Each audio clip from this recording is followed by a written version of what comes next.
ফাগুন মাহৰ যোৱা এসপ্তাহ ধাৰাসাৰ বৰষুণ দি থকাৰ দিনৰে এই ভিডিঅ'টো।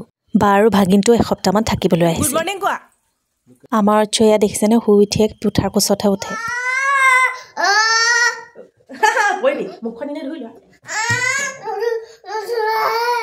মই ব্ৰাছ কৰাৰ লগতে তাকো বোলো মুখখন ধুৱাই ব্ৰাছ কৰাই মাকৰ কাম এটা কমাই দিওঁ, কিন্তু নাই, সি কৰিবলৈ মন নকৰিলে, মাকে ধোৱালেহে ধুব বোলে। তাৰপিছত অকণমান বাহিৰলৈ ওলাই আহিলোঁ, দেখিলোঁ পেপাৰখনো দিলে, পেপাৰখনকে লৈ আহোঁ, আকৌ বৰষুণ দি দিলে, বোলো তিতি যাব। তাৰপিছত আনিলোঁ, দেউতাই পেপাৰখন পঢ়ি থাকোঁতে আকৌ অচ্ছয়াই দিগদাৰো কৰি আছে মাজে সময়ে। দেউতাৰ লগত খুব ভাল পায়, মানে খুব লাগি থাকে। তাৰপাছত পাকঘৰলৈ বুলি ভুমুকি মাৰিলোঁ, জলপান বনাওঁ বোলো, অ'টছ বনাওঁ। অ'টছৰ প্ৰিপাৰেশ্যন কৰিবলৈ লওঁতে আকৌ মায়ে এফালে ভাতৰে যোজা কৰিলে। এফালে মই অ'টছ বনাবলৈ লৈছোঁ আৰু আনফালে মায়ে অমিতাত এয়া দেখিছেনে খাৰ দি অমিতা বনাইছে। তাৰপাছত মই বনাই মেলি খোৱা মানে এয়া অচ্ছয়াই খাইছে। সি প্ৰথমতে জলপান খালে। বৰষুণ যাক এৰোঁতে বায়ে বোলে আজি পানী টেংকিটো চফা কৰোঁ, নহ'লে ময়ে চফা কৰিব লাগিলেহেঁতেন। তাই আহিলে কিন্তু মোৰহে আৰাম হয়। আমাৰ বাইদেৱে কিন্তু কামত একেবাৰে এলাহ নকৰে দেই।